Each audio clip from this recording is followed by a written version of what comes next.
Call the names. Wake the room. Wake the room.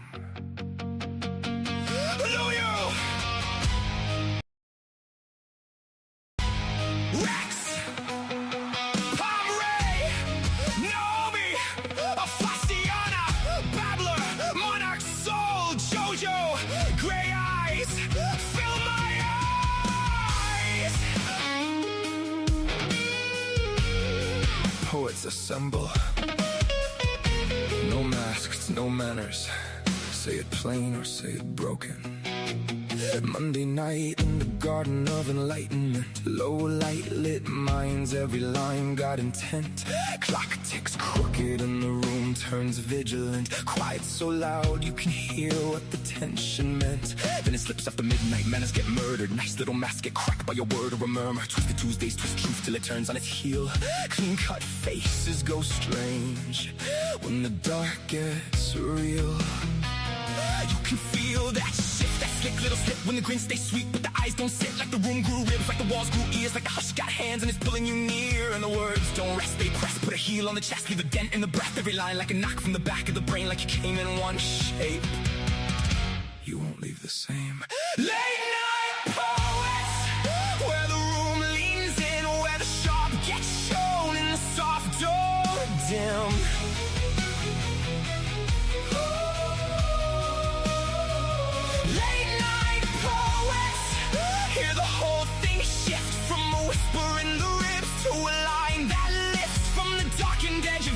To the pull you can't ignore. We don't just read the night, we make it something more. Say it plain,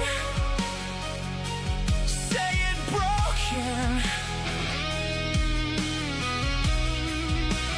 Late night poets. Wednesday brace parts, center part sink down the spine. Half halo, half hazard, both hands in the light. Then the art of seduction walks off through the smoke. Silk on the tongue with the blade in the joke books and bards. Wakes dust in the depth of the shelves. Old ghosts lean out and start naming themselves. In our coffins selling art. The eight gets a voice. Pain stands up straight and makes silence a choice. Then break on through when the dead boogies way. When the masses sink but the pulses pray. Echoes in the dark go hunting in the fear. That thing with no name starts ringing in your ear. Say it.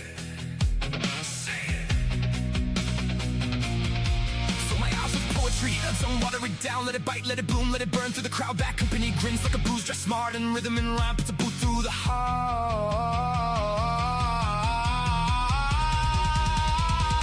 Late night poets, where the room leans in, where the sharp gets shown in the soft door dim.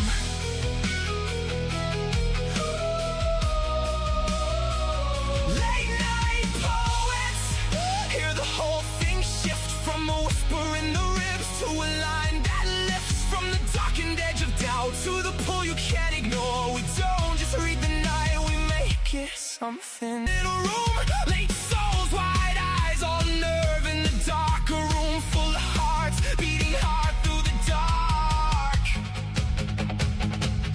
Wake the room, wake the room.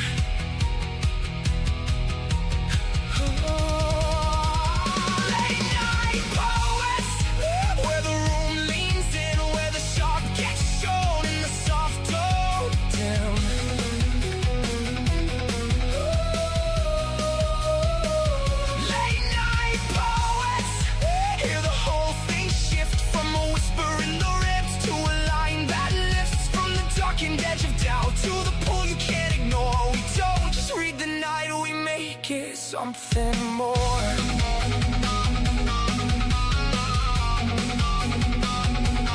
Late night poets.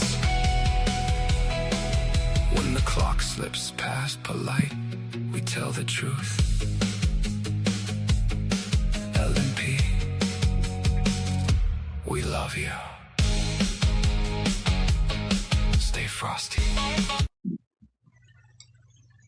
Hello, my freaky darlings, and welcome to Late Night Poets After Midnight Show, where you get to take a walk on the wild side. If you're into the likes of Ginsberg, Bukowski, Kerouac, Kerouac, and Morrison, then you're on the right night. Please check out our other After Midnight shows. Sit in with Phasiana and Babbler tomorrow morning as they teach the fine art of becoming part sinner, part saint. And join Pam every other Friday for Echoes in the Dark. These shows were designed to shoot color outside the lines with rich raw emotions tinged with colloquial language, thereby pushing the envelope to expression and opening up new avenues of thought through pen and voice. So, pull up a chair, relax, and open your minds. I'm Rex, my co-host Pam Ray, and I can't wait to get into and read your words. Morning, evening, afternoon. Hello there, Rex. How's it going? Alrighty, what's going? Oh, not much, not much. I just couldn't hear the intro song, so I wanted to drop and come back in hopes that I'd be able to hear you. And I got back just in time to hear you say afternoon, morning, Pam. So I figured that was my cue to come on and say, well, hello there, Rex. And yeah, well, I got out for a walk early this morning before it got too humid and hot, which aggravated my foot, but that's okay. It was still nice to get out. Then spent the rest of the day inside getting little things done here and there. Of course, as always, looking forward to you, hanging out with you and other cool poets. I see Robbie and Yumpy. It's good to see them. And yeah, so how about you? Were you able to get outside today? Yeah, it stopped raining. That's good. That's good. So yeah, although I'm sure the rain is nice to have to a certain point for the gardens, but only to a certain point. We're gonna get some more. So Yeah. Well, that's always a given for sure. That is, yep, definitely always a given. And yeah, so, but yeah, all in all, not too bad. I feel like I got a nice nap in today.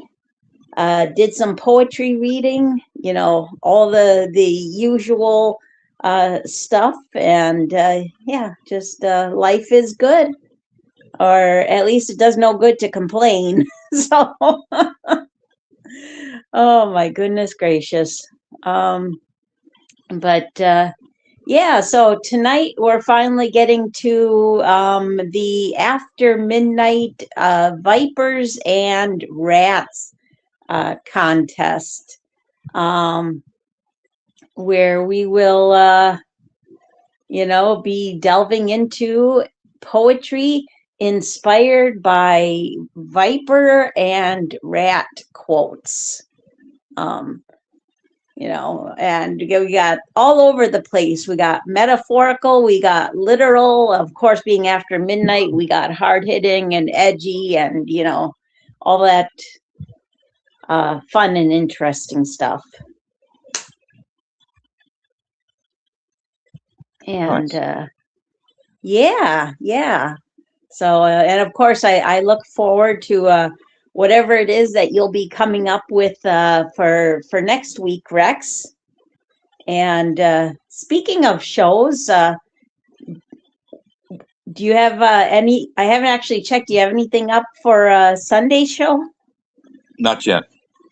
Not yet. Okay. Well, I'm sure whoever you put up, it's going to be awesome. So I look forward to that. And oh, Robbie is a ghost. He is not here. Boo! I am the ghost of Robbie. I picture Robbie being like one of those ghosts and rattling his chains, from Nah, the he's Victorian multimedia, so ages. he's probably a meme.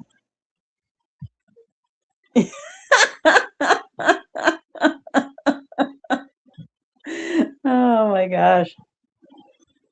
Yeah. I can just picture that. Yeah, probably a meme.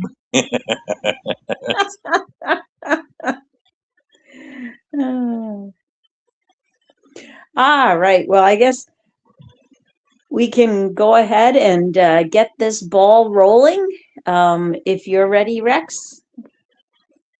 Sure, let's do it. Right. So the first poem I put up is The Mechanics of Flight by Mystic J.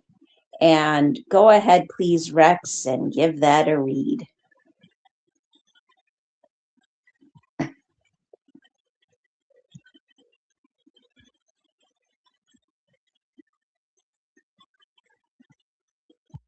The Mechanics of Flight by Mystic J.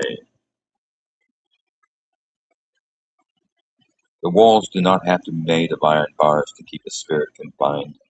Sometimes the enclosure is built from the heavy expectations of others. A structural routine that grinds down your brilliant edge until you feel smaller than you were ever meant to be. You run the wheel, you play the part, and you accumulate the empty metrics of a race you never wanted to enter. Inside the chest, the friction builds, a burning, static lightning that refuses to be quieted by the dull comfort of a secure trap. They think the small space can hold the magnitude of your mind indefinitely. They mistake your patience for absolute surrender. But rage is not always a chaotic explosion that leaves only ruin. It can be an incredible cold fuel that sharpens your focus to a lethal point. The lock does not break from a sudden storm. It shatters the exact moment you realize you hold the key to your own sovereign realm. Let them keep their small mazes and their predictable paths. You are dismantling the architecture of the cage from the inside out, stepping over the threshold into the wide, dark night where no one can ever contain your light again. End poem. Great read there, Rex.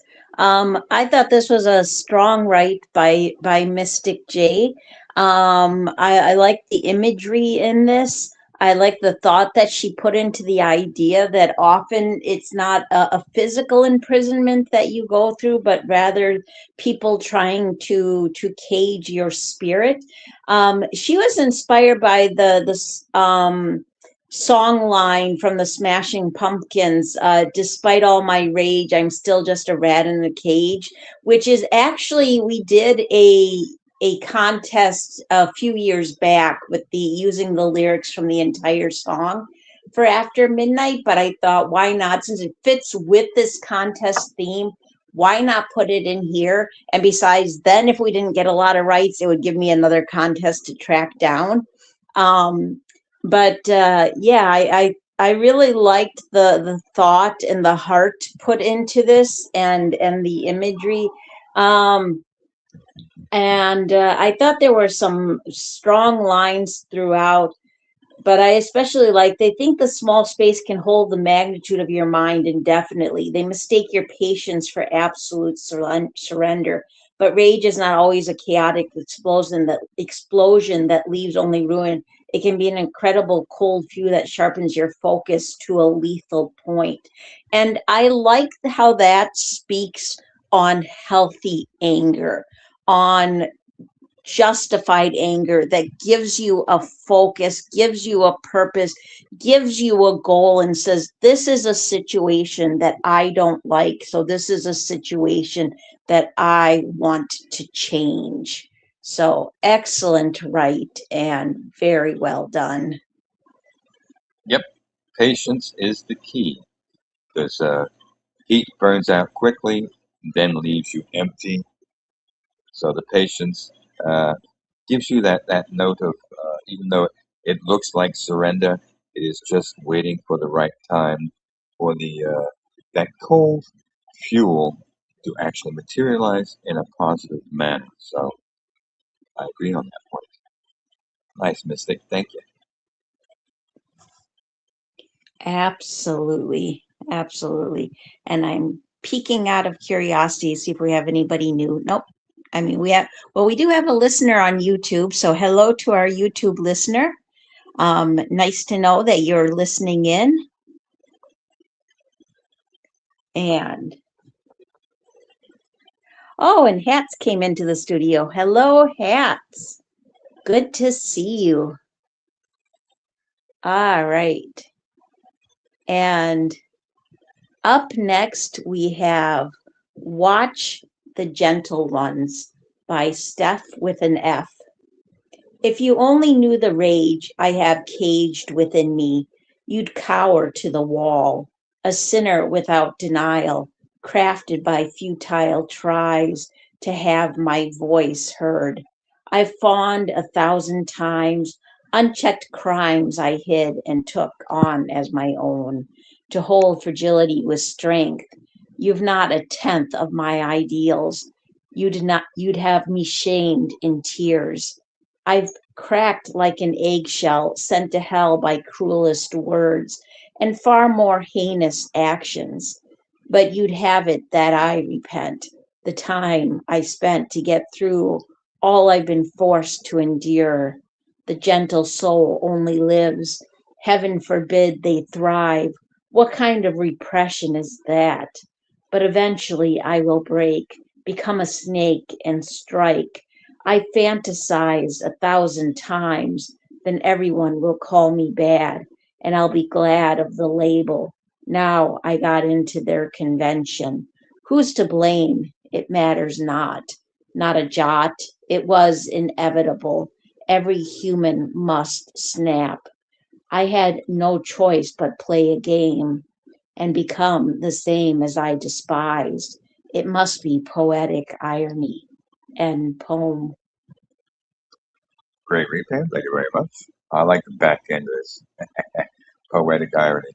Ah, it does walk out because she hits on that note. Who's to blame? Well, um, that goes on. That goes to both because even the gentle ones shouldn't be that far down the rung of the ladder that they keep everything as a repressed note until it bursts forth to a point of, as she puts it, uh, the snake striking. And call me bad, and I'll take that on as it is. So sometimes you got to turn the cheek, so to speak. But you keep turning that cheek, eventually it's going to keep being red. So there is a time and a place for everything, and it need not be uh, put down to the point where you actually have to become that which you despise. But yes, I get it.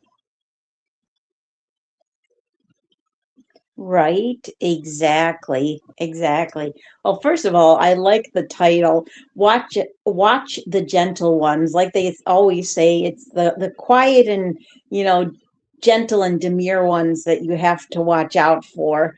Um, and yeah, I like how this is a first person narrative in the voice of someone who's giving warning. Like, I've been through a lot.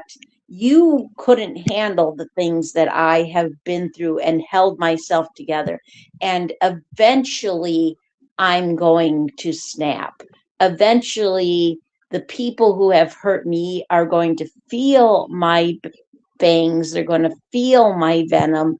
And I did too like that irony of the mention of the poetic irony at the end. I had no choice but play a game and become the same as I despise. It must be poetic irony. Just wonderful lines and very well done by Steph with an F. All right. And up next, we have A Convicted Viper by Julie Buck. And go ahead, please, Rex, and give that a read. Convicted Viper by Julie Buck. As a convicted viper, my prison term was lifelong, no parole. Concluding, I have no self-control. So it was said, let it be done. Your version of sarcasm is but a child's bedtime story. My saga sucks, as I must be the nightmare people believe I am. Give me free rein to pee in your yard. So, to say, fuck off to the security guard, to belch in public, and to draw first blood. Being a wild card, yo, my first cousin, loose cannon, bids me hello. My viper has fangs too, and when my mouth opens, I will inject toxic venom into your vein. How does it feel? Now I'll sit back with a noxious snarl and watch you die. Isn't it so fucking wild to have to go insane just to be real and bone. Great read there, Rex. I'm assuming I'm off mute. So, yes, No, I am good. Smart ass. Oh, I love how hard hitting and edgy this is. I like, again, the first person narrative. There's something about dark and, like after midnight style poetry that I always appreciate. Not always, but oftentimes appreciate a narrative told in a first person voice, like I and my. She wrote to the quote, Julie wrote to the quote, she was the viper. She would be the nightmare everyone thought she was. Which I believe was also the same one that Steph with an F wrote to. I didn't check, but it fit. And I thought this had some strong lines throughout. But I really like how this acknowledges someone who's willing to acknowledge that they have a good game when it comes to sarcasm, and they are a wild card. They are that loose cannon. And great lines throughout, but I especially like to say fuck off to the security guard, to Belgian public, and to draw first blood. Being a wild card, yo, my first cousin, loose cannon, bids me hello. Wonderful lines and very well done. nice. Well, this reminds me of something I just saw the other day. This black mamba, one of the most poisonous snakes around, uh, crawled up on this animal which was feeding on a honeycomb, bit Oh it my in the back, goodness. and you saw this animal writhing and trying to rub itself on the ground for quite a while. Then all of a sudden, it went legs up, no movement, nothing. 2 hours later, it awoke, shook itself off, then went hunting for the black mamba. That's a honey badger. Mean little bastards. Yeah, and practically impossible to Wow. kill. So that's what this reminds me of. Oh my gosh. That's crazy. That's and that was a video on YouTube or something? Yep. Wow. Well, I would not. and to boot, it went off to hunt the black adder, got sidetracked because it found a little hole, and it dug out uh, uh, a wolf pup, and along came a bunch of I think 6 prairie wolves who had it stretched from 3 or 4 of them.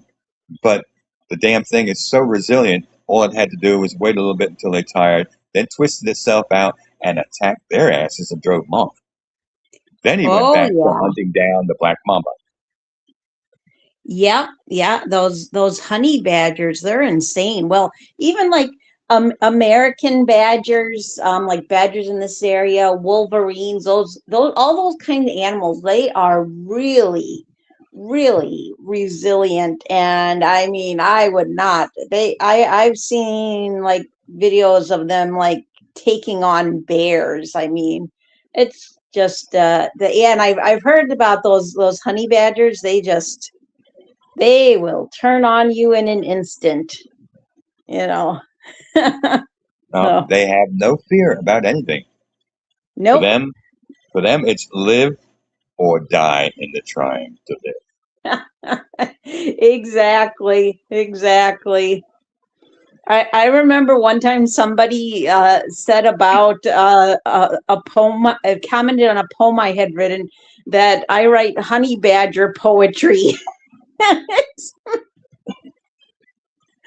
Oh my God. And I see Naomi. So hello to Naomi. It's good to see you. And yeah. All right. Gonna get the next poem up.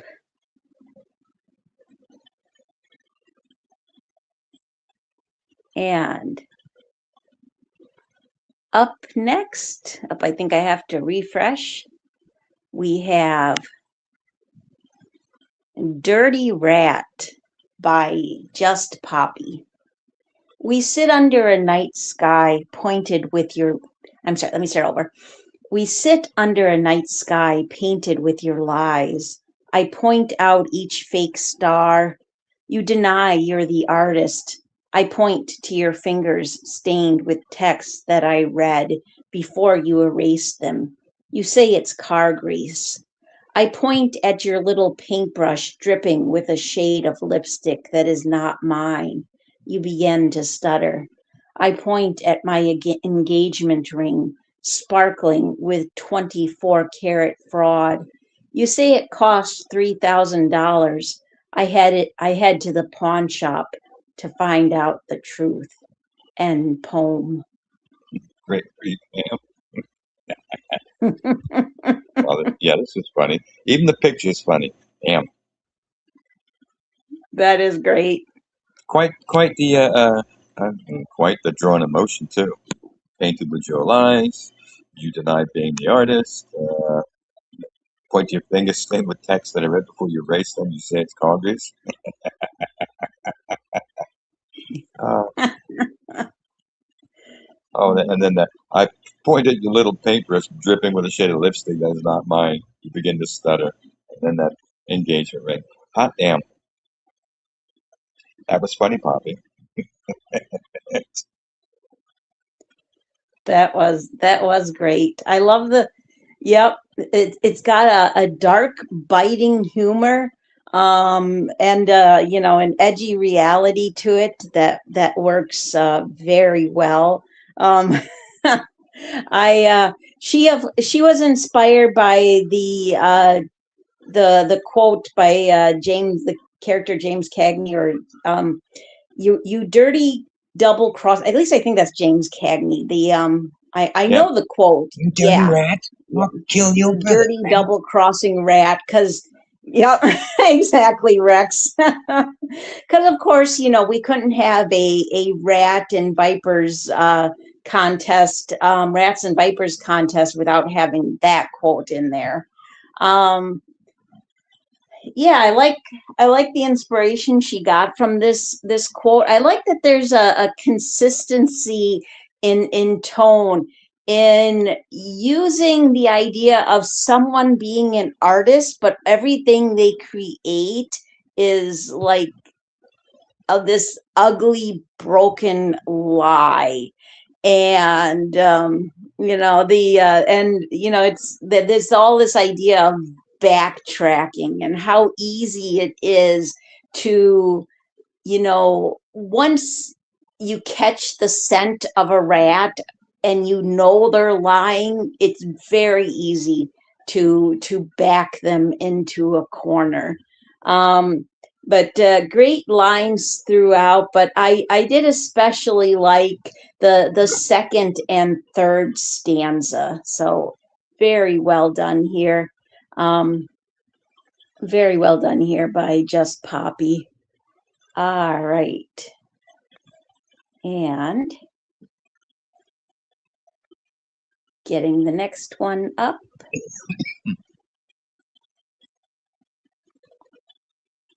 Doo-doo-doo.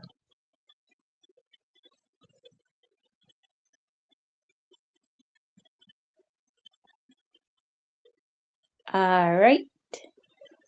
Up next, we have In Plain Sight, Vanish.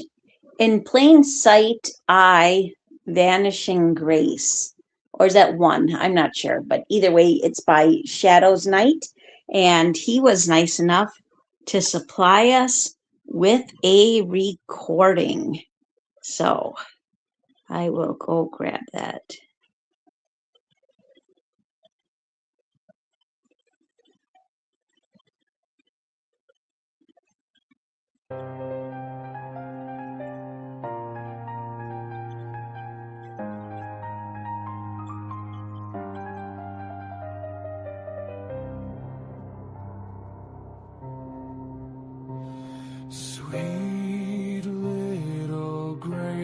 so gently sways beneath the oak's ever watchful gaze, humming soft refrains of golden gains. Merry birds rejoice in matching grace.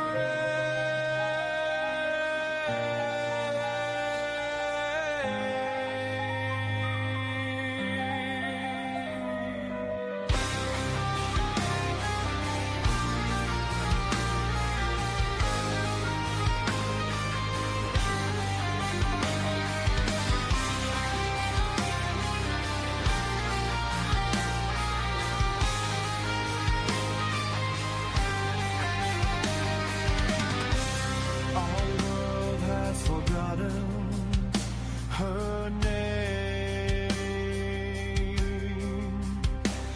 yet grace remembers.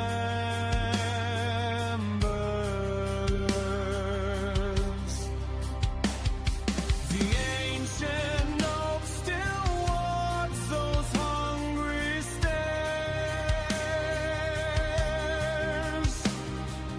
Thousands of prying eyes that glow in pairs.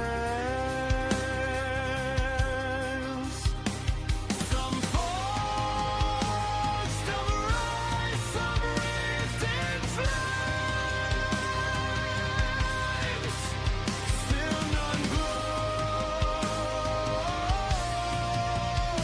with care.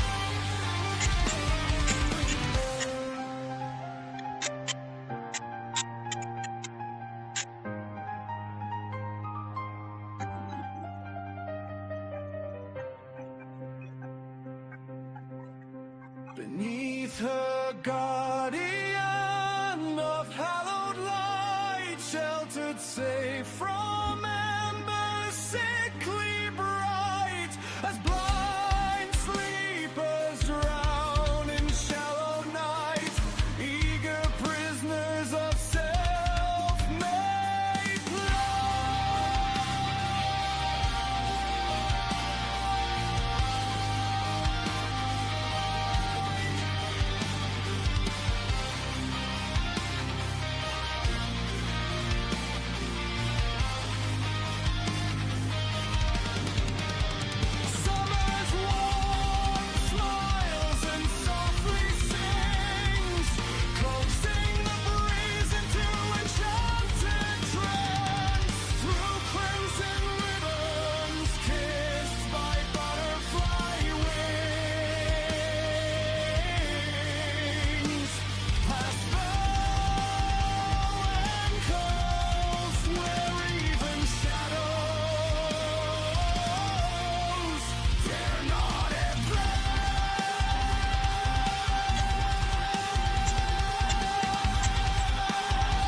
as thin as morning dew.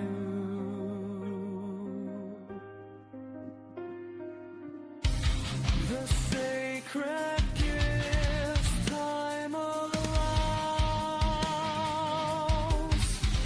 only to children pure and new. The kind of raging skin out cry.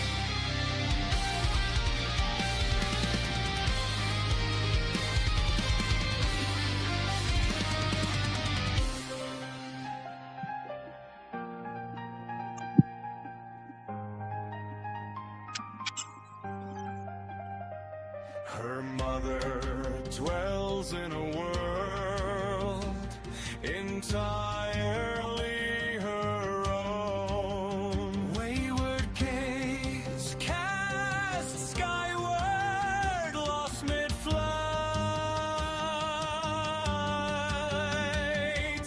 Thoughts dangling where wingless kites have flown. Breathing past days where old sparks still ignite.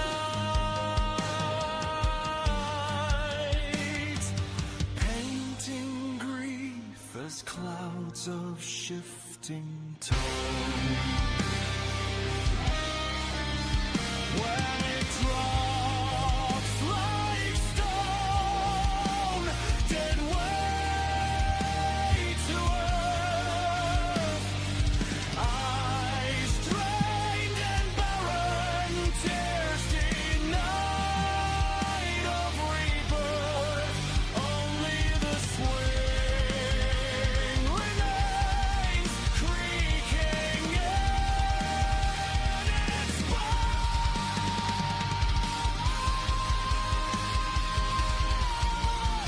empty as a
gone without a trace, a whisper swallowed by one dark embrace, the last sighting of grace. Not a flicker, not a flame, just the vanishing grace, lost within the oak's eternal gaze.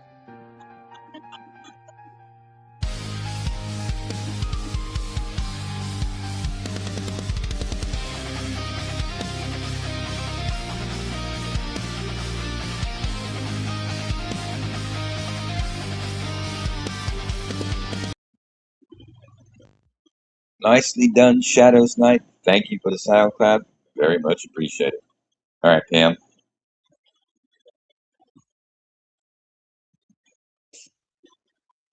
You Yeah, there? to be Oh, yes, I'm here. I that just I seemed I didn't know if I stopped that at the right time or if I waited too long. I couldn't hear it, but I noticed it had gone on for over 10 minutes and I thought this surely does not look like a 10-minute song. So, no clue. No clue. Sorry didn't about feel like that. 10 But minutes. what's that? Didn't feel like 10 minutes. Oh, really? Okay. Did it at least get to the end of the lyrics though? Yes. Plus music Okay. afterwards. That's good. That's good. All right. Um well, but yeah, I liked this. I thought it had wonderful lyrics. I will have to go back and listen to the audio on my phone later, and listen to that because Shadows Night always provides these high quality audios. I like the use of the name Grace, which gives this poem a duality because it can be the name Grace speaking on a child named Grace, but it can also be like, having grace and mercy towards mankind. He was inspired by quote number one, which is, "It's a viper's nest, child. I'll not deny it. See that you have the strongest venom." And that is by Taylor K. Maya. And I apologize if I'm not pronouncing that last name right. It's spelled Meija, or I'm sorry, Mejia.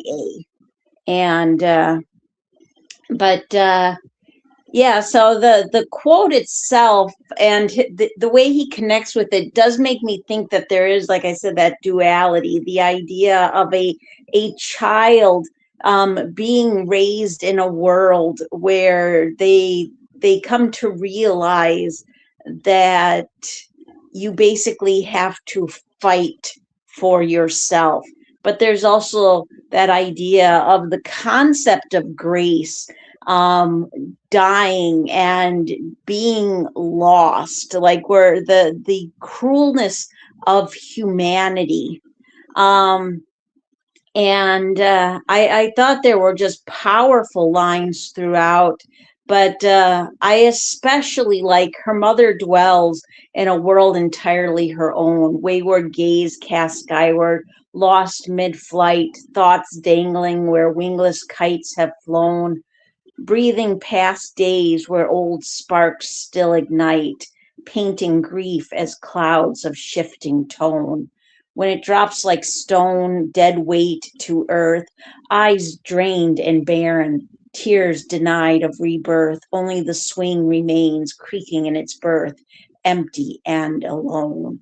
Like, I like how he uses the empty swing as the idea of a representation, a metaphor for lost innocence, lost childhood. Wonderful, right, and very well done. Nice. All right, this is all about vanishing. It's literal, figurative, and metaphorical in nature. So you can walk it down a number of paths, but I'm going to go with that because what he put in here, um, what was it? Prying eyes that glow in pairs, some forged device, some wreathed in flames, none of which glow with care. Um, that note to her mother dwells the world entirely around wayward gaze skyward, lost mid-flight, thoughts dangling where wingless kites have flown, breathing past days where old sparks still ignite, painting griefless clouds of shifting tone. I'm with the fact that he hits on grace both twice. That note of grace capitalized for the girl, and matching grace, that note of something beautiful in the idea. So, vanishing grace is all about the little girl, whether it walks just metaphorically on that note of uh, the innocence of childhood, it can. But the fact that you've got an empty and alone, that swing, beneath that oak, where Grace starts out. You got the predatory angle walking in this, too. I'm going to go with the idea on the back end, especially with this sort. Uh, um, when it drops like stone, dead weight to earth, eyes drained and barren, tears denied of rebirth. Only the swing remains, creaking in its birth, empty and alone. So I'm hit on that idea, especially with that last stanza. The idea of um, one who disappears, vanishes totally, and you know nothing of it. And in between, because of the time that gets spent uh, uh, pondering, she ends up being forgotten because just another little soul disappeared without a trace. That is actually a really great observation and connection. I hadn't thought of it in that point of view, but that actually makes a lot of sense. Very cool, Rex. All right. And up next, we have She is the Singularity by Ben Thiessen. And go ahead, please, Rex, and give that a read. She is the Singularity by Ben Thiessen. Her tears of blood fall into darkness, glowing in the places light refuses, where life twists, breaks, coils around her. Still, she stays, unyielding, unbroken. She sees through veils and hollows the voids, scouring fractures older than life. She senses the first tremor of sin, the faintest swell of ego. She harvests weakness without shelter, drawing the cause of those whose honor were was ancient, whose honor was once ancient but never enough. Now she moves in cosmic silence, a presence felt where the rays of stars narrow. She feeds on the drift of failing lights, on the quiet collapse behind creation's mask. She takes what falters at the edge of gravity, not as infliction, but because the folded requires a center. And in that silence, a resonance gathers, collective, of their being, circling their confinement, their chant, a frequency born from the pressure of being captive. They wait for the moment to tilt the divide against her, to rise through the fissures they once fell through. But the universe polices its own. Every fall demands a point of ending, and she is the one appointed to the dim threshold where life itself moves darkness. She reigns because the weakened must be drawn inward, and she is the singularity that does not give. And boom. Great read there, Rex. This is a very thoughtful write by Ben Thiessen, who I have to say is a very talented poet. And I like the imagery and metaphors in this. Um, he wrote to the prompt, she was the viper, she would be the nightmare everyone thought she was. I think that was a particularly popular prompt, that and the one, despite all my rage, I'm still just a rat in a cage. If I remember right, were the two most popular. But this definitely definitely speaks on a strong character, like a very dark character. But I have to say that when it comes to story type poetry, strong dark females are some of my absolute favorite. I like how this is somebody who, she pushes people to the edge. She doesn't tolerate weakness. I mean, as a character, that's the type of that I like to read about. But I also like how this speaks on the idea of what it's like to rule a kingdom. It actually makes me think about some of the queens in the past. and I mean, even kings had to go through this, but I think it was particularly particular for queens in the idea that they constantly had to be on guard. They constantly had to not show any signs of weakness. And I thought there were great lines throughout, but I especially like now she moves in cosmic silence, a presence felt where the rays of stars narrow. She feeds the drifts of failing light on the quiet collapse behind creation's mask. She takes what falters at the edge of gravity, not as infliction, but because the folding requires a center. It also makes me think of the idea, too, of personification. This is another thought that just came to me, is the idea of personification of death. But wonderful right by Ben Thiessen, and very well done. All right. I don't know if he did this on purpose, but that note she's a singularity. That there's a quiet note to where I'm going with that. Uh, if you read it, it kind of walks that note of a spider and her web. The spider's always rolling that note of darkness, dark corners. That note of falling and gravity walks into that idea of being trapped within in the web itself. The veil he talks about. Uh, what is it? She sees through veils and hollows of voice, scarring fractures older than life. She senses the first tremor of sin, the faintest swell of ego. She harbors weakness without shelter, drawing the cause of those whose honor was once ancient but never enough. That's predatory. And what else we got? But the universe polices its own. Every fall demands a point of ending, and she is the one appointed to the dim threshold where light itself fears darkness. She reigns because the weakened must be drawn inward, and she is the singularity that does not forgive.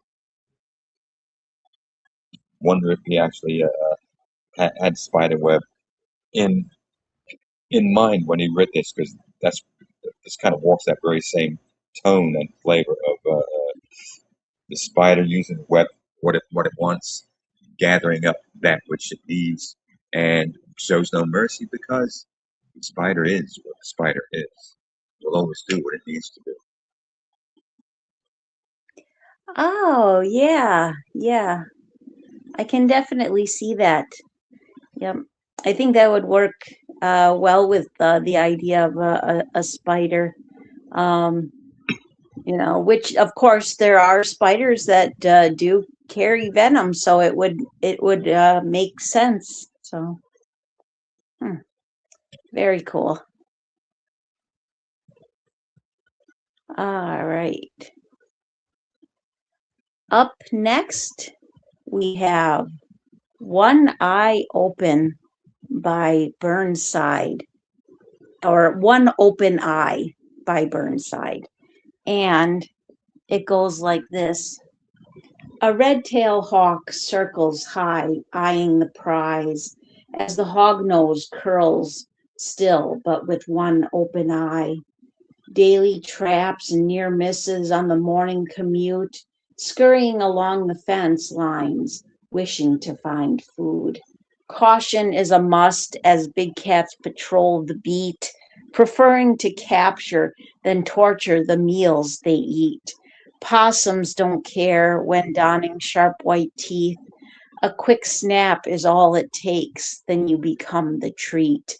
If you leave the suburbs and head up for the hills, foxes and coyotes await and bigger cats still.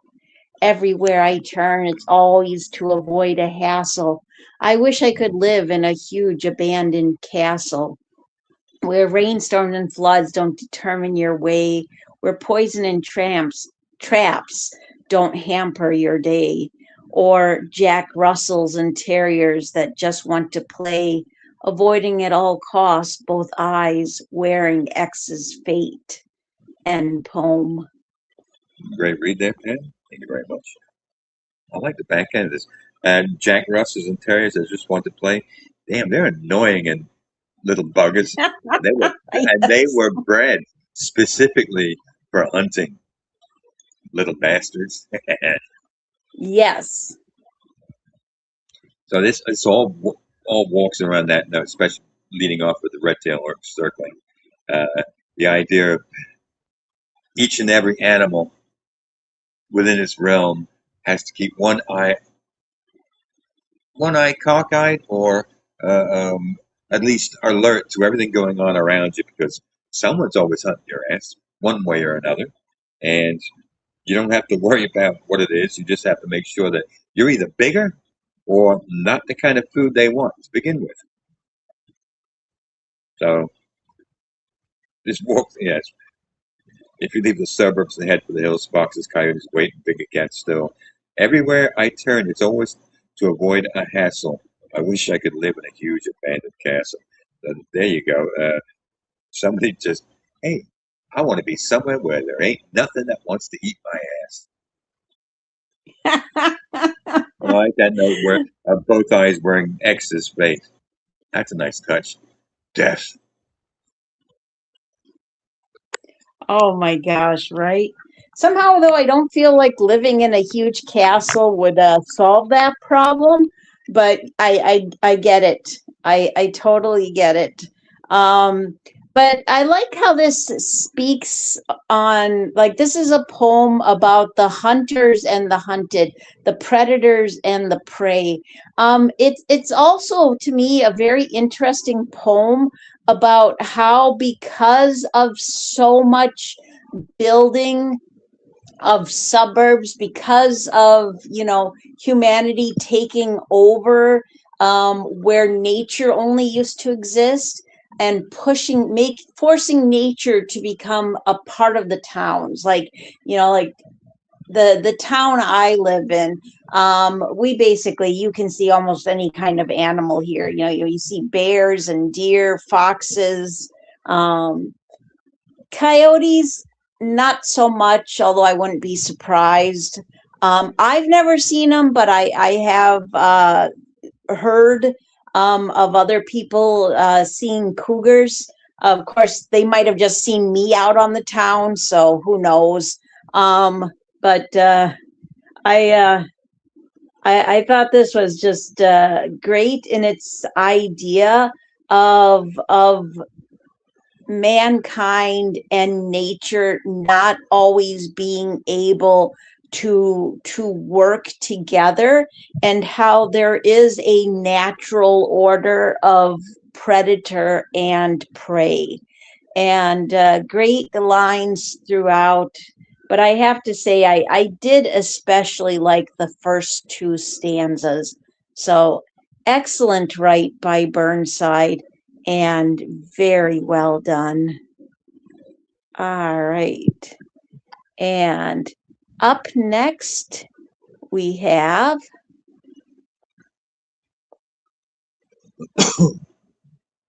let me get that posted. Viper will eat viper, and I will rise, by Panthera Leo. And go ahead, please, Rex, and give that a read. Viper will eat viper, and I will rise by Pandaria. Treat me like an option. Watch me rise. I carry venom in my breath, fire in my silence. Viper will eat viper, and it would serve them both right. You provoke, I strike. Impact is immediate. I shattered myself to keep you steady, yet you handed me like dust. A fading shadow, a hollow echo. You were central, you made me peripheral. Now the old me stands, forged, unbreakable, ascended. Call me ruthless, call me cold. Your poison built it. You pressed frost into my chest with every dismissal. You treated me like an option, so I erased you like a stain. Your absence carries less weight than my silence. I refuse to stand in the shadows of your indecision. If I am not chosen, I walk away with a spine carved from storms. You remain locked inside your own venom, your own viper spiral tightening around your throat. Regrets is the only companion you earn. You shape the ice you fear. Treat me like a choice, and I'll show you what a choice becomes. A sealed door, a severed bond, a name stripped clean. When vipers collide, they consume each other, but I rise beyond the bite, untouchable, unclaimed, and oh, Great read there, Rex. Um, wow, this is a strong right. Panthera Leo. That is a really cool moniker, and a new name to me. So, really glad they were inspired. This has really hard hitting lines. It is a voice of confidence. It is a voice of someone who says, I'm going to rise out of the pain and ashes. If you keep betraying me, if you keep treating me like dirt, the dirt that you treat me like, I am going to rise out of, and you will regret this. I also like how it has that message of, I am not option two. I'm not someone that you put to the side while you decide maybe there's a better option. You have to figure things out. Um, and I really thought there were some great lines throughout, but I especially like, call me ruthless, call me cold, your poison built it, you pressed frost into my chest with every dismissal, you treated me like an option, so I erased you like a stain. Your absence carries less weight than my silence. Wonderful lines and very well done. nice, thank you, Pam. Um, this evolves and gains strength from each stanza to stanza. That notion of treat me like an option uh, fights on that angle. I refuse to be looked at as an option any longer. There's the ease with which it looks like they're being treated as being, well, yeah, you were central, you made me peripheral. Now the old break will send it. The idea of you can't treat me as an easily replaceable item just because. So with that, they don't. By the time you finish it, they don't give a rat's ass whether you judge or hate them. It doesn't matter. It's, he's chosen to walk away, claiming himself as the note of what matters, despite or because of how he was treated.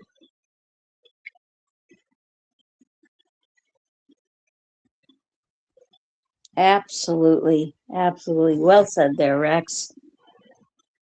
And I'm just peeking in here and sorry, blowing on my phone. Don't know why. Oh, yeah, because it has dust on it. All right. So up next, we have The Rat Race by Greg Milhorn. And it goes like this. I wouldn't mind the rat race if the rats would sometimes lose. They say you have to wait because you haven't paid your dues. As we bend over backwards just to make it to the top, the rats will just run over you, and that's never going to stop. Some communicate in half truths or just tell a blatant lie. Others try to play the victim. You feel sorry as they cry. So, what can you do for me? As some rats are heard to say, but don't ask.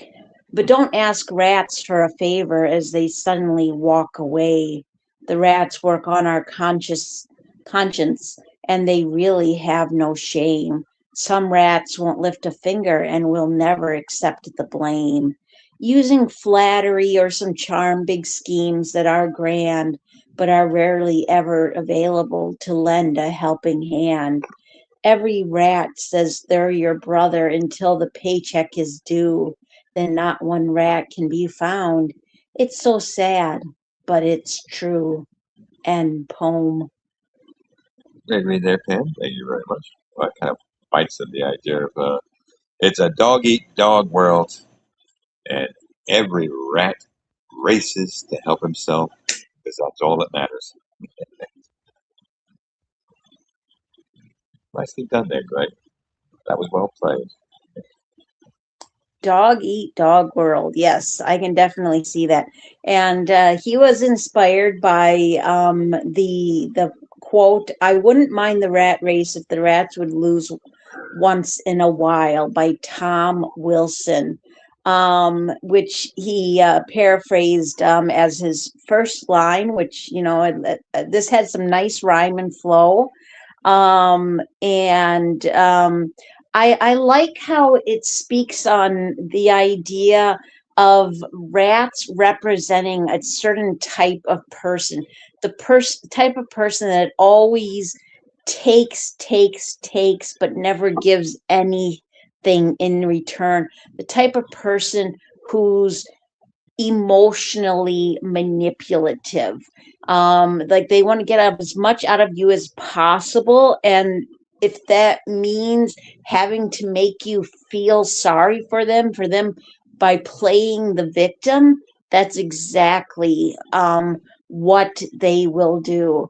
And then I thought there was great lines throughout, but I did especially like some communicate in half truths or just tell a blatant lie.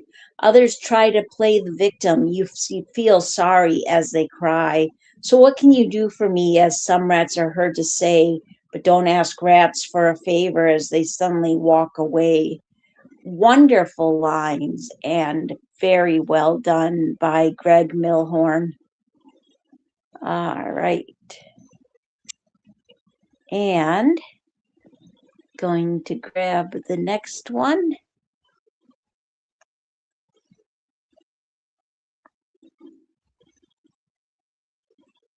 Putting that in YouTube. And then in Late Night Poets. And we have Slithyria by Xanthos Basilos. And he also was nice enough to supply us with a SoundCloud. So here we go. Slithyria by Xanthos Basileus. Aside from their staggering mythic mediocrity in almost every quantifiable quantity, mentally and physically, so much they inevitably become benchmarks in the 20-question games of the galaxy's great civilizations. Is it bigger than a human? Smaller, smarter, dumber, weaker, stronger? Does it have more hair or less? Would it die faster at room temperature? For different values of room. The only thing remarkable about humans is their comparatively superlative skill in interspecies relationships, whether it be matters of diplomacy, facilitating cultural exchange, or, most frequently, and infamously, engendering infertile romance, namely, between members of other species and their own. Various human ethnicities, of which they have an inordinate number, perhaps this is unsurprising, inside context, labels such interloping troubadours, Aegiscus, buffers, the English. Yes, for primate forms their genitalia are noteworthy. Besides, they boast millennial experience building these uncanny bonds at home. Equals to horses, equals to masters of most canine varietals, or servants for, like the cat, and small dogs, such as the Shih Tzu, saying nothing of the reptilian, who plays at the base pleasure center of their brains, whose diamond eyes and bright scales retina, wishing for a forked tongue to soothe their straight line urges. Sugar, salt, honey. Come to me, children. Learn how the almond cider stalks, the company of Stealer, of nigh rapture, are women captured by alienable heights of pleasure due to social selection. Humans do it harder, softer, whatever is required to seduce, to reproduce the perversions in sheep or lamia. Take the Serpent Queen, goddess for 10,000 stars, who finds herself slithering down a pole, lap dancing up the space miner's money. Little could come between well-stocked human men, by which I mean portfolios, the bulk fat, boardroom table muscle, since mining operations have long been automated, or where the Delvers died off, upper management have really come into their own, frankly, have grown bored of it. The sublunar debaucheries of Earth, their predilections chose stranger things, and well, the death maw of a Viper Lady, what's more strange, more needing to be filled by nature, than a vacuum that can suck the evil off the greediest suit while squeezing it into a size 2. They appreciate tension before release, making every second count cards gambled, even if it takes a little longer to get down to the good bits.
Slitheria by Xanthos.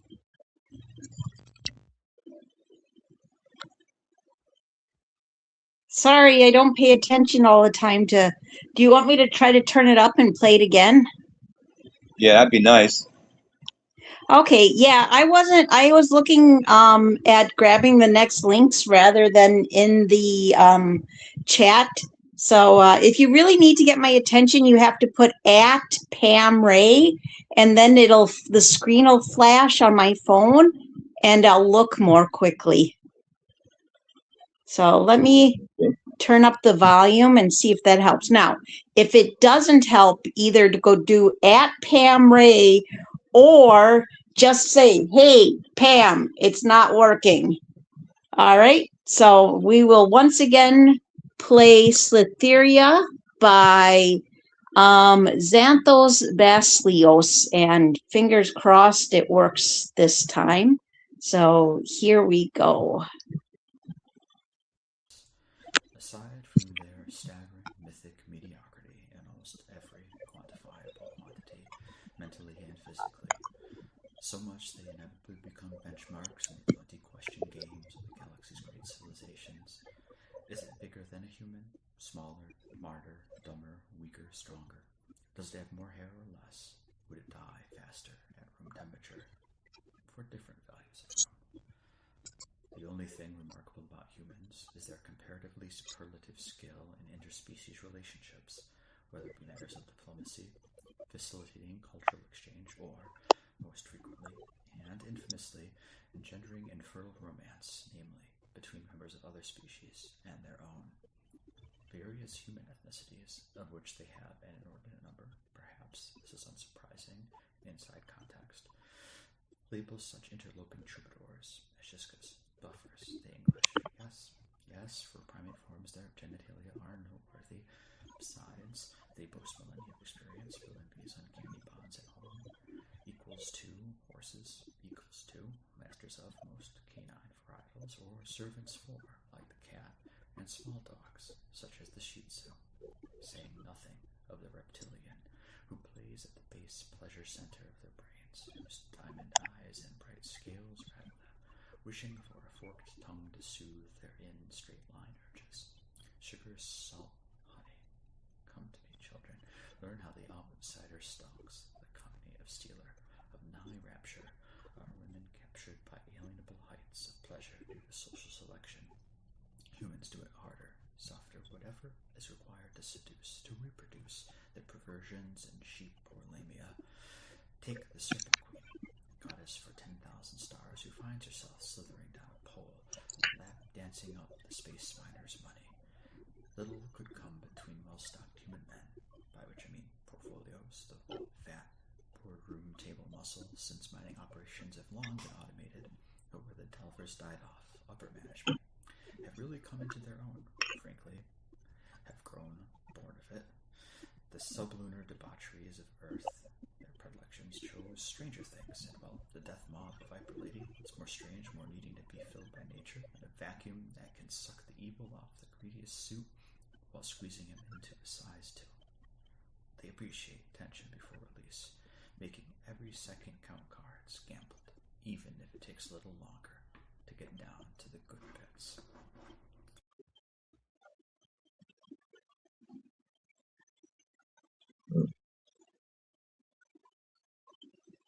Great read there, Xanthos. Thank you for the SoundCloud.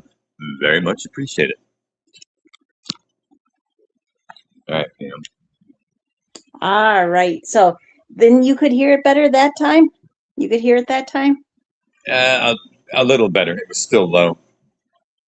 Okay. That might have, yeah, I don't know. That might have just been the recording itself. I'm not sure, but you know, but I like this. You know, Xanthos has a unique style that I really appreciate. I like how, to me, the main message in this is the idea of how humanity treats all other life like it's insignificant. And I do think that oftentimes, you know, we look at animals like snakes and we pass judgment upon them. I actually really like watching videos about snakes. I find that not only are they beautiful in oftentimes their colors and patterns, but I also like that they have a wonderful sense of movement. And I feel like too often times they don't get the credit they deserve for being such an important part of the natural cycles of life. This actually kind of this poem makes me think of that conversation, the oh man, I'm blanking out, like I can picture it. But Pulp Fiction, the movie Pulp Fiction, where they're talking about whether or not they'd eat, like what animals you eat and won't eat, and how it's based on how cute they are. And you know, that's what this kind of reminds me of. But I like how it speaks on the idea of judgment past, and it speaks on the idea of, like, I think it can also work metaphorically in the idea that we pass judgment on people who are not like us. And I'm not saying everyone, but that has happened throughout history, throughout society. I also really just enjoy his wordplay. This has both a combination of raw grittiness and quirkiness that works really well together. And he wrote to the quote, "The Viper Queen took another hit of the cigarette," and that's by Sarah J. Maas. And I thought there were great lines throughout, but I especially like where it says, "Take the Serpent Queen goddess for 10,000 stars, who finds herself slithering down a pole, lap dancing up the space miner's money. Little could come between well-stocked human men, by which I mean portfolios, the wallet fat, boardroom, table muscles, since mining operations have long been automated, but where the delvers died off under management really came into their own, frankly, long grown bored of it, the sublunar debaucheries of Earth." It's also really great storytelling in the idea of a society that has completely fallen apart. So excellent write and very well done. Yep, it's painted the ugliness, the superficiality, the peccadillos, the perversions, the debaucheries, uh, the greediest side of note. What was it? What's more strange, more needing to be filled by nature than a vacuum that can suck the evil off the greediest XL suit while squeezing him into a size 2. They appreciate tension before release, making every second count cards gambles, even if it takes a little longer to get down to the good bits. Yeehaw, damn.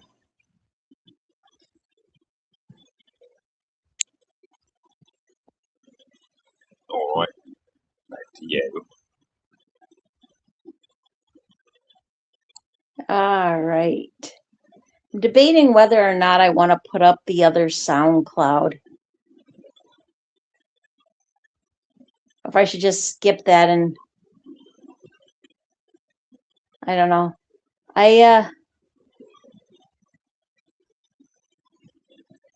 What do you think, Rex? Well, Should I put up the other SoundCloud or just skip it until next week? what other SoundCloud? The other poem that has a SoundCloud. Well, this was the only one that was quiet. We heard the other ones. Oh, okay, that's good. That's good.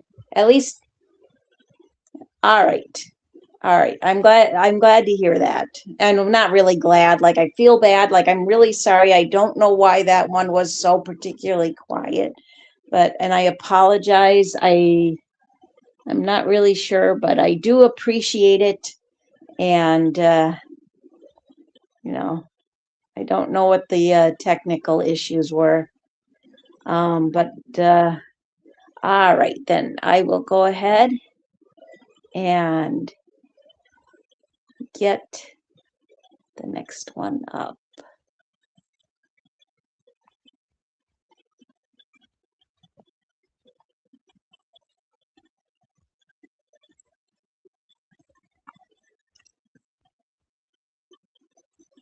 All right, up next we have O Rat, Forked Tongue Viper. O Rat, Forked Viper Tongue Strikes Again by Eric Svensson. And he too was nice enough to supply us with a SoundCloud. So here we go. O rat, forked viper tongue strikes again. Born in the year of the rat, the tall Chinese lady unhorrifies my disgust. Very good, very good, very good. Rats are very clever. They leave sinking ships, and you always find them in full bounds. Very good. Pig in a python, I'm not Chinese. Painful peristalsis struggles to disseminate hurried phrases. Heartburn caused by pig in a python paralysis. Explosive fricatives ramble on. Unkindness grates like a concrete mixer of kilter. How to get the message through?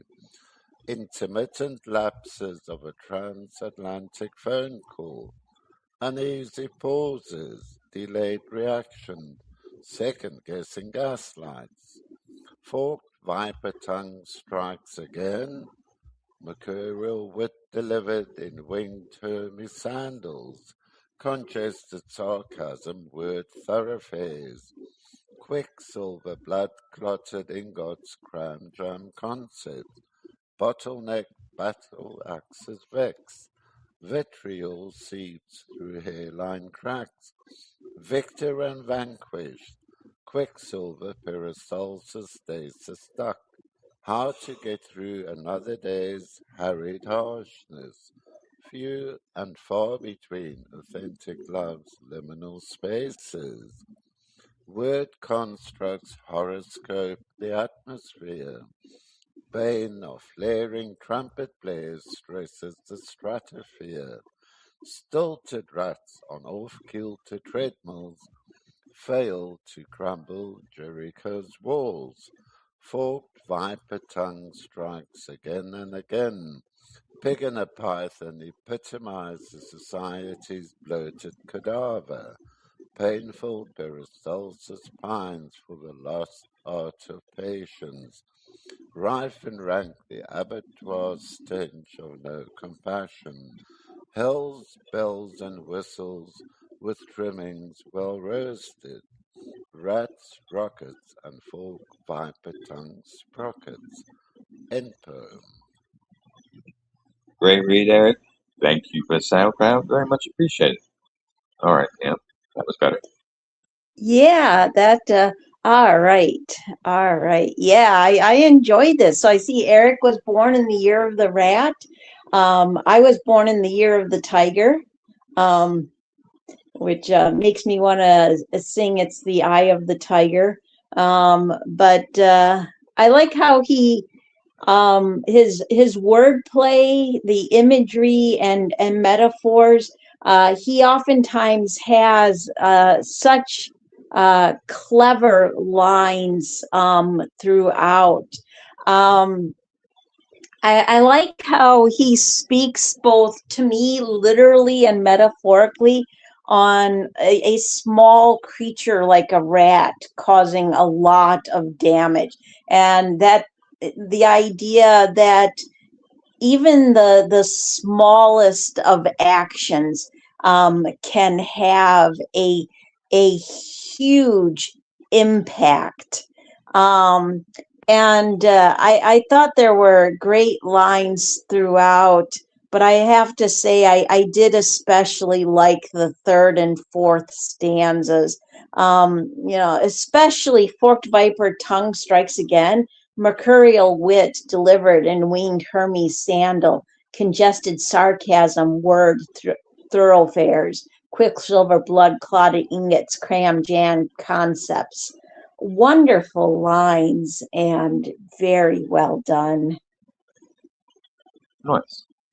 The repeat of the pig and the python angle works well, but the back end of this, the last one he uses, really hits it. Pig and a python epitomizes society's bloated cadaver. Painful peristalsis pines for the lost art of patience. Rife and rank the abattoir stench of no compassion. Hells, bells, and whistles with thistle trimmings well roasted. Rats, rockets, and forked viper tongue sprockets. I like that. And he does hit on what was it? Bane of flaring trumpet blares stresses the stratosphere, and stilted rats on off-kilter treadmills fail to crumble Jericho's walls. They got biting on the last days, the apocalypse, because society has become such an untenable angle, because everybody's got to have some throat to rat on, so to speak.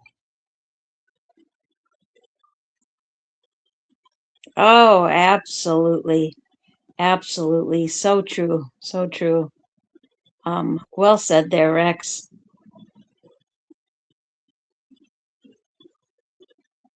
And give me just a moment if you want to, I don't know, talk about something else. Talk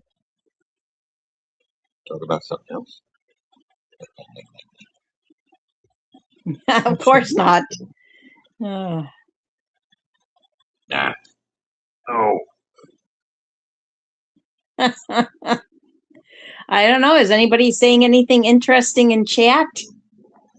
Well, Hat just said goodbye. He's got another heat wave, and she's going to work. Oh, yep. I saw that. Well, thank you, Hats, for hanging on the board, and good luck with facing that heat wave. It's hopefully you can. Hopefully they have some air conditioning in the office. Fingers crossed. All right. And Up next, we have Scary Shite by Peter Solway. And it goes like this. Pardon rattlesnake, long reptile misplaced, freezing to death, highlands extinct, almost rattling its last in some Scottish zoo park. Evil world, cobras defanged, made to uncoil, perform, show off tattooed skin, fresh from the devil's ink. Sad skin design shop, sick part of town.com. Leave willing lasses with infections, thy Allah come. Arseholes non-repentant, ugly serpents turning green, and poem. Great read, Pam. Thank you very much. Damn. Wow. I like the back end. Our souls not repentant of these circles. Turning green. Nice touch there, dude. He's biting on how the world is deforming within itself. Look at that. Tartan rattlesnake, long reptile misplaced, freezing to death, highlands extinct. Is hitting on the idea of Scotland. Oh, the only thing you got to find in Scott now is in the zoo. Okay, nice touch. Show off tattooed skin, fresh from the devil's ink.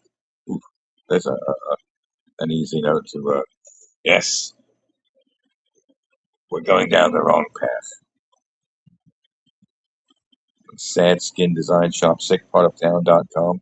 Sickpartoftown.com. I like that. Leave willing lasses with infections. Oof.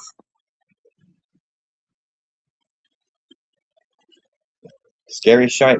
There you go, Peter. Yes. Yes. This has bite to it, and I like that. I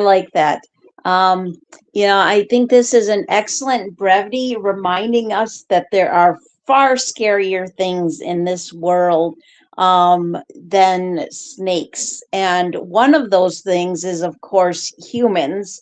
And all the evil that we do to the world, like the idea that we have to make animals weaker in order to make ourselves look bigger and badder, like the idea of making ourselves like using nature as entertainment, and also the idea of putting animals where they don't belong. And I'm not saying necessarily as like an anti-zoo statement, but the idea of putting an animal in an environment where it's not healthy for it.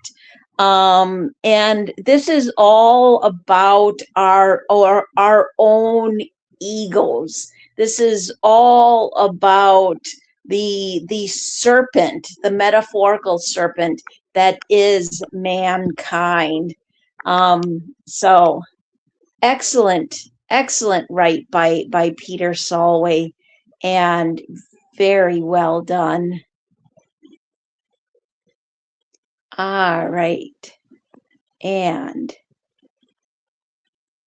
up next, we have Viper Riddles Rat Tattles by Lena61.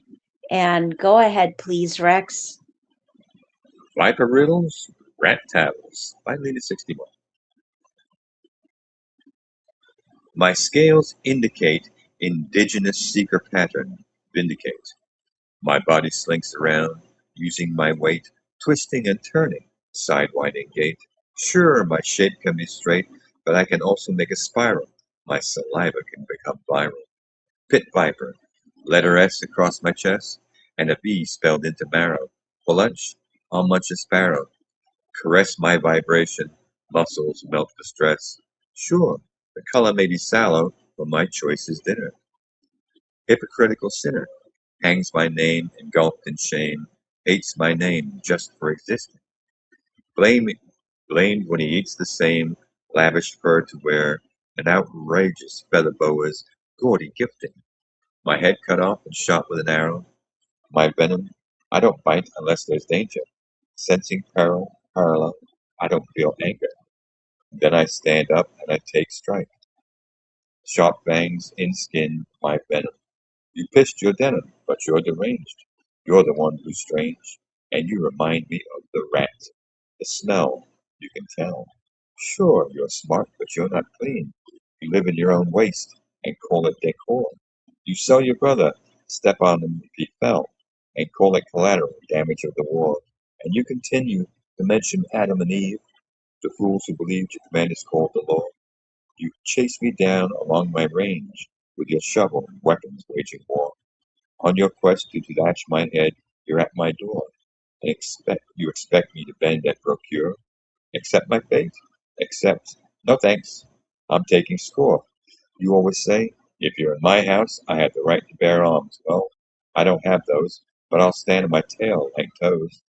Aim my strike right for Adam's apple, sink in core. My venom will knock you down, but you might wake up and come back for more. But by then, I'll resume the coil, safely snake between leaf and soil. You rats can have your race, and you can take your rage and your cage. Macintosh, iPhone, Apple, with your rotten core. I'll stick to my serpent secrets at seasons of stage. Track the score. If I edited my measure, try bite to shock your sight. Intake, insight, restore, open window, open mind, open door, and home. Okay. Great read, Rex. This has strong visceral imagery and metaphors.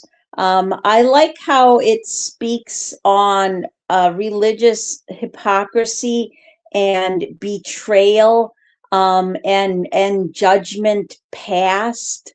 At least to me, that's a part of what it speaks on. She was actually inspired by two quotes. The one from the song line by Billy Corgan, the Smashing Pumpkins, and also the trouble with being in the rat race is that even if you win, you're still a rat. And that was a quote by Lily Tomlin. I thought this really had just powerful lines.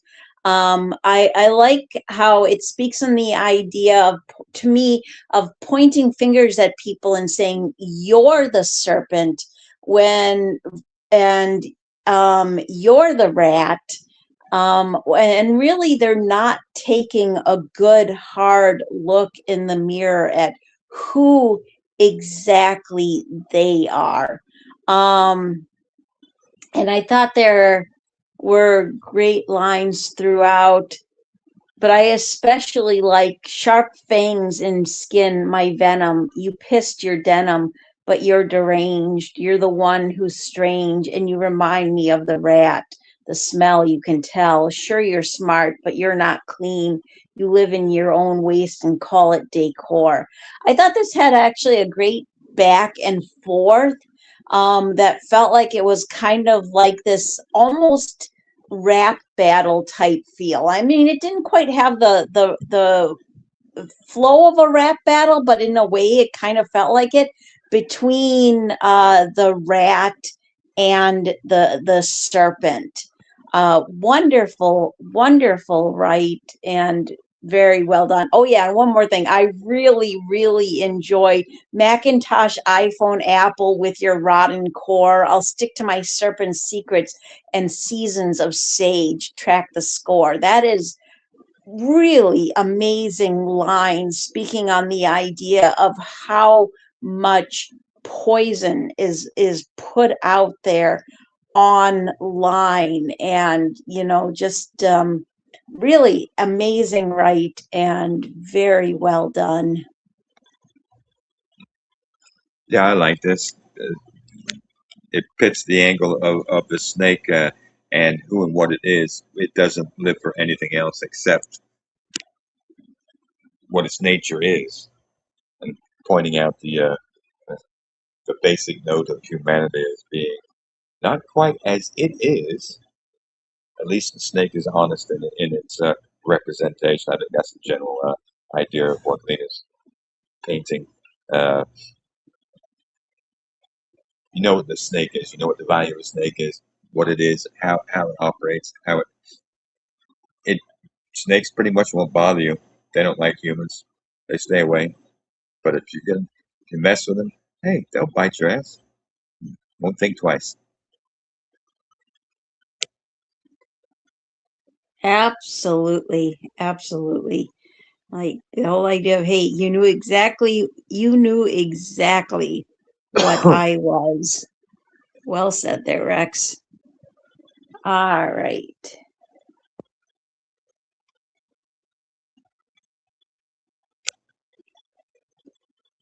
Up next, we have A Viper's Vice by Truth Chills. And it goes like this. There was a time not so long ago when one was sent off, two would go. A time when a beggar would beg for change, a sweater or something to eat. People would gather and give even of their most cherished things. A time when money was just a necessity, not something on which to build one's legacy. When trouble came mostly from misunderstandings. At the worst, there were bruises in the morning. A time when a man was truly a man and honor wasn't cause for blasphemy, where a handshake and word of mouth was enough to get a loan for a house, a time when the words I do came before sex and parting truly ended in death, where there was no such thing as falling out of love or growing apart, and never was there ever divorce. Times have changed in such a way that when two get sent, one ends up dead, another cold case file and nameless grave. Times have changed in such a way that when a beggar puts both gloved hands out, he pulls them back full of lack, minus one glove. What a world.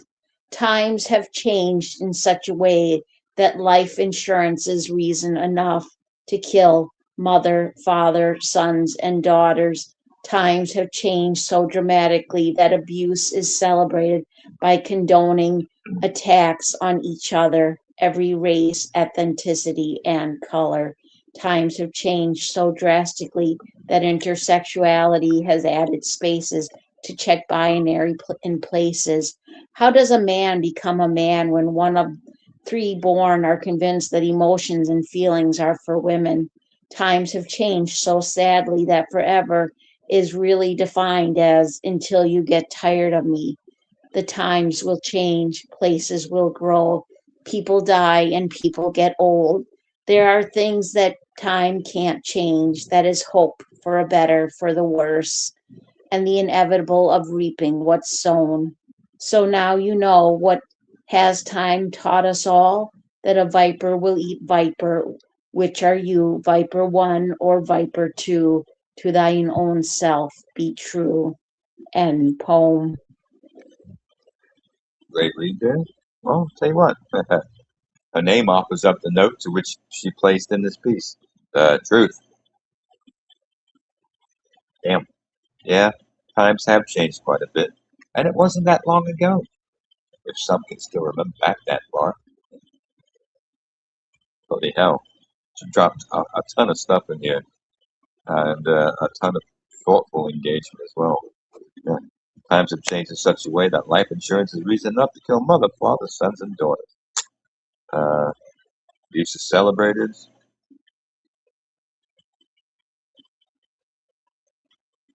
Uh, there are things that times can't change. That is hope for a better, for the worse, and the inevitability of reaping what's sown. Plus, the fact that everybody's got to pay that eventual piper, because you know what? Nobody lives forever, and shit comes due at the end of that rainbow.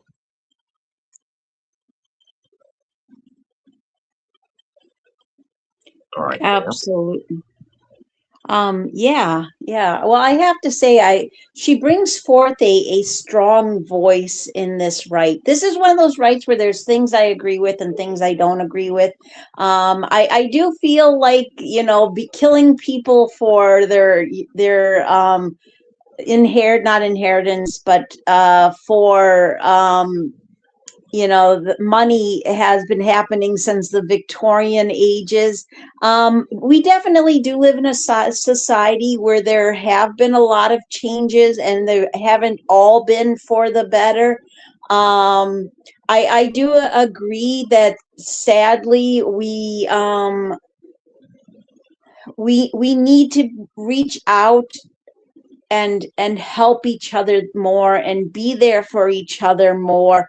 I feel like there was just too much blanketed statement, like when she said, and never was there ever divorce. So that we know that's not true, but I do acknowledge that there is an increase in divorce over the decades.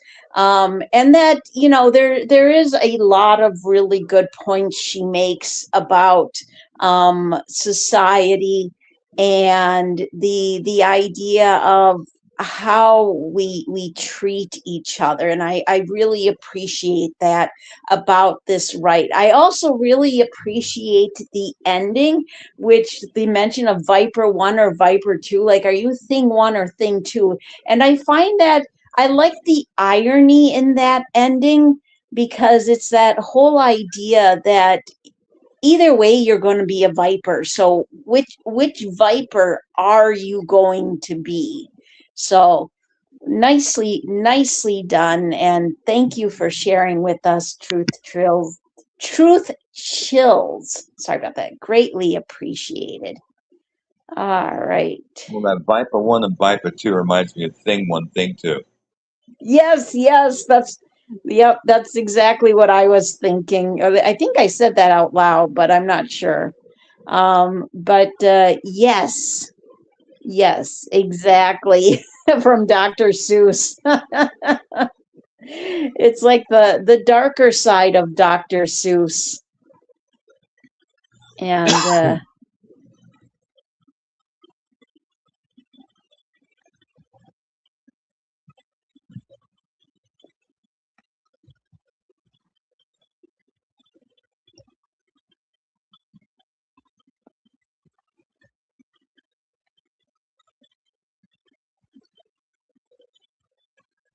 all right. Up next, we have A Bad Man by John Poem.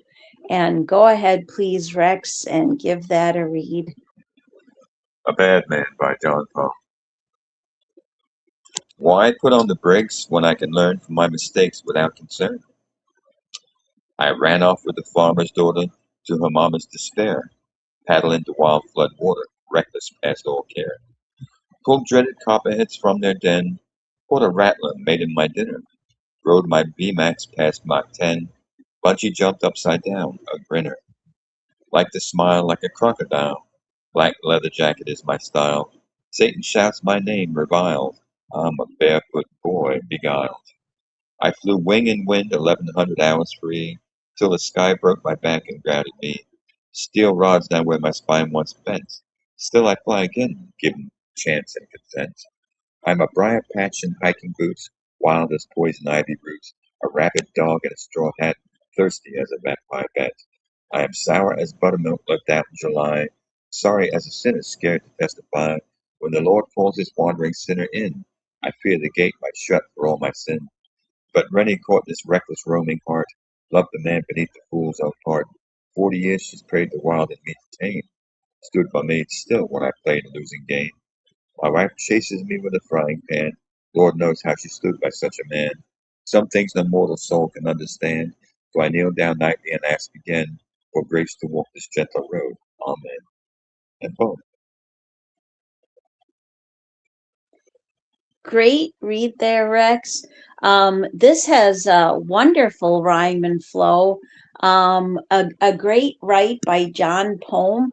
I like how it speaks on the idea. It's a kind of a confessional style poem. And I like the imagery and metaphors used throughout. I especially liked, I am sour as buttermilk left out in July. Sorry as a sinner's scared to testify. When the Lord calls his wandering sinner in, I fear the gate might shut for all my sin. You know, and then I also really like the last two stanzas also, speaking on his wife and the idea of her being there for him, even when he faced his most difficult and challenging times. And I like how this is the idea of looking back at who you used to be and looking back at personal growth that has happened throughout the years and the people who've stood by your side. So excellent write and very well done by John Poem. Nice, thank you, Pam. Well, it's honest. It walks on that note of, hey,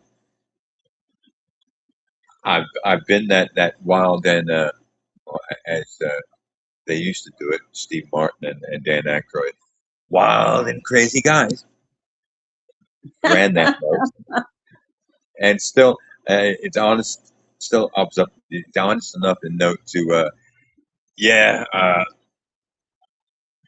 This good woman settled me down and still chases me. Even rolls in that note of chases me with a frying pan. Lord knows how she stood by such a man. Some things no mortal Oh soul my can gosh, yep. understand. That's funny. So even offers up the note of humor in here. So it walks on that. Hey, uh, life is good, and I pay my respect to where it goes, and I'm a better man now than I was before. So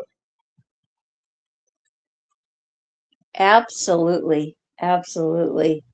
Um, yeah, those cast iron pans, they make some really good weapons. That is for sure. Oh my goodness gracious. All right. And up next we have Despite I Write by Jody Melton. Despite all my rage, I have learned the bars are rarely forged from steel. Most are made from unfinished dreams, empty wallets, broken hearts, and doors I never realized were unlocked from the inside. The world keeps handing me cages with different paint on the walls, a better job, a bigger house, another distraction that promises freedom while quietly measuring my wings. Still, despite the weight of invisible chains, despite the wars that never leave my chest, despite the nights that sharpen silence until it cuts like broken glass. I write. I write because the page has never mistaken me for my prison. Ink has never asked how many times I failed, how many ghosts still rent rooms inside my rib cage. It only asks me to bleed honestly. Every poem is a loose screw falling from the walls, every stanza a cracked window, letting a little more sky inside. Every metaphor another lock, forgetting how to stay closed. Perhaps I am still a rat in the cage, but cages were built to contain the body, not the imagination. No jailer has ever found the key to language. No chain has ever wrapped itself around a sentence determined to become hope.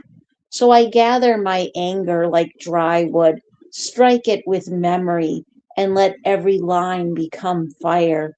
One day, these pages will outlive every prison I ever called my life. The bars will rust, the locks will become dust, the voices that insisted know your place will disappear into history. Yet somewhere, someone will open a worm book, find my word, will open a worn book, find my words breathing between its covers, and realize that freedom often begins long before the gate swings open. It begins the moment a wounded soul decides, despite I write. End poem. ready to read that, Pam? And he talks about a freedom that can't be contained nor contaminated, especially if get that note. A mind is a terrible thing to waste, so I write, so I don't waste. Everything, it only asks me to bleed honestly. I like that. Every poem is a loose screw falling from the walls. Every stanza a cracked window letting a little more sky inside. Every metaphor another lock forgetting how to stay closed. Perhaps I am still a rat in a cage, but cages were built to contain the body, not the imagination. There you go. Nice, Jody. That was cool. Oh, absolutely. Absolutely. I have to agree. Yeah, this is absolutely a powerful write by Jody, as always. Amazing imagery and metaphors, a great consistency in tone. I like how it speaks on the idea that sometimes in order to truly build, we have to first things apart. Like sometimes you have to start from the ground up. You tear that house apart, which works really well as a metaphor for, tearing your, not yourself, but, tearing apart everything that's holding you down and letting that light shine in. Really strong lines throughout.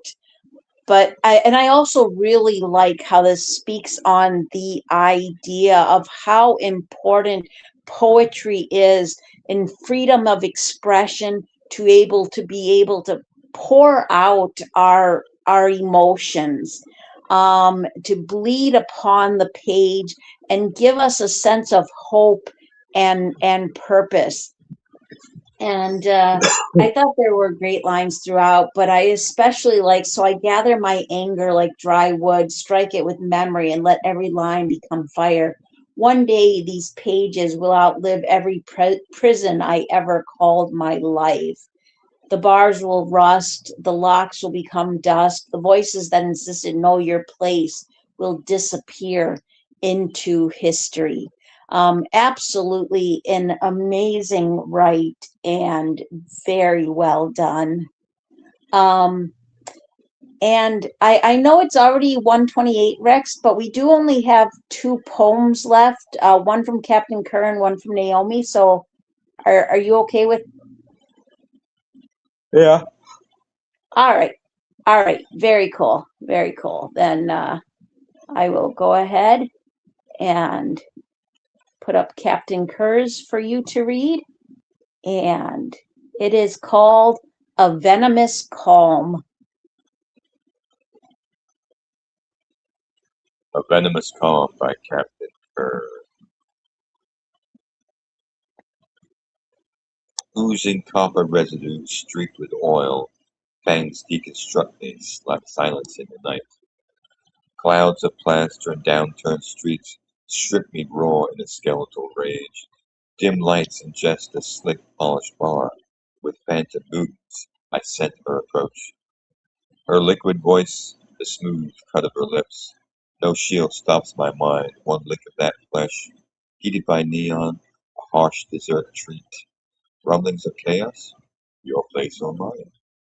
Siege, then surrender, her black eyes unfold. Years of disaster, she breathes in the calm. On the cleft of survival, love demurs. A knife in my heart erases the pain. She bits me like jagged steel, cracks thinning. Her perfume dark soot in my lungs. Her mouth cauterizing open wounds, hungry for the charred ribs of night. Voices echo on the street. The pavement swells. Music dims, fading out like a distant engine. She's edging, pushing her fingers through my hair, telling me nothing, exposing everything. Vice grips for eyes, squeezing, bleeding me out with a second-hand kiss. Sidestepping puddles, gutters clogged with trash, sewer grates belching gas into the air. We slide through the keyhole of my rented room, unable to arouse a drunken, red-faced dawn. And home. Great read there, Rex. I thought this was just an amazing write, which connected really well with the chosen prompt. And I'm so glad somebody wrote to this prompt. It was, I drink poison from your, oh, it was actually the full thing was, but I would let you suck me dry, little viper. I drink poison from your mouth, lick venom from your tongue. And that's from Rebecca F. Kenny. I thought this was an amazing, dark, sensual write, captivating lines, amazing imagery and metaphors. I like the comparison to desire, to addiction, to getting drunk, to bad choices being made. I really liked the ending, but I also liked her liquid voice, the smooth cut of her lips. No shield stops my mind. One lick of that flesh heated by neon, a harsh desert treat, rumblings of chaos, your place or mine. I also thought this had a really nice noir style vibe to it, which worked really well. So very well done by Captain Kerr. Yep, I'll go on the noir with a kind of jazz kick to it. That note of she fits me like jagged steel, cracks thinning, her perfume dark soot in my lungs, her mouth cauterizing open wounds, hungry for the charred ribs of night. I like that. Thanks, Cap. Absolutely. Absolutely. All right. And getting our last poem for the night put up. And it is They Call Me Poison by Naomi Sarah. They call me poison. Funny, as if I mixed myself in a bathtub somewhere, stirring in heartbreak, cheap whiskey, and bad intentions. No, I was brewed by men who wanted a mirror and found a woman instead. You tell me you drink venom from my mouth. Christ, you'd call it love. I'd call it another man mistaking self destruction for devotion. You want me dangerous, not because you like danger, because it lets you loose without taking the blame. If I leave, I'm a viper. If I stay, I'm salvation. Either way, I'm carrying your story like it's my luggage. I've kissed enough mouths that promised forever and tasted only cigarettes, lies, and whatever was left of their backbone. So don't kneel. Don't write poems about dying for me. Pay your own bills, wash your own dishes. Learn the difference between wanting me and wanting to be consumed. If you still reach for me, do it with clean hands, because I'm not your poison. I'm just a woman who finally stopped watering herself down to make bitter men think they were drinking something sweet. End poem. Very neat, Pam. Thank you very much. Well, shit, Naomi. Why don't you tell us like That's it great. is? She's I guess right now you got a big shitty grin on your face, don't you? I do like the fighting the fact that kind of playing the viper and still just pushing off that note of saying, fuck you, I'm tired of your shit. Come back when you actually mean something. Or if you don't want to be that way, just don't bother. I want a little bit of truthfulness for a change. All right, Pam. Yeah, I thought this was definitely powerful. I'm like, woohoo, you go, girl. And I do like how she really hits hard and has a lot of bite in this one. And I like how she speaks out against the idea that, a woman who speaks up for herself, a woman who has expectations, isn't a viper, isn't a poisonous woman. She's simply a woman who's gotten sick and tired of everyone's shit. And I mean, amazing imagery and metaphors and throughout. I like the spacing in this. I like how she has individual words like no and Christ between different lines, so that it shows, I'm sick and tired of this behavior. I'm sick and tired of these expectations. And you need to understand who I truly am and what my expectations are, and they're not too much. I'm not asking any more of you than I ask of myself. She definitely brought out her fangs for this one, and I really appreciate it. And I'm so glad she shared this with us. Wonderful lines throughout. But I especially like, you want me dangerous, not because you like danger, because it lets you loose without taking the blame. If I leave, I'm a viper. If I stay, I'm salvation. Either way, I'm carrying your story like it's my luggage. So wonderful lines and very well done. And great show tonight, Rex. Yep. Nice. Got them all done too. Cool. Thank you, Robbie, Yumpy, Naomi, Hats, Jody, for coming on board tonight. And what's for Twisted? Twisted Tuesdays with the Twisted Sisters are doing poetry inspired by the artwork of, there will be carryovers. There will be carryovers from the artwork of Marina Del Pozo. And then we will be delving into rights inspired by the artwork of Paul Fried. And I will admit, I have not been able to find out how to pronounce that name. It is a Hungarian name, and I cannot find a video that shows the pronunciation. So I don't know. If anybody knows how to pronounce that artist's name, please message me and let me know phonetically, because I am not sure about Hungarian pronunciations. But that's spelled P-A with a mark above it, L-F-R-I-E-D. So I don't know. Do you know, Rex? I can't see at the moment. P-A-L-F.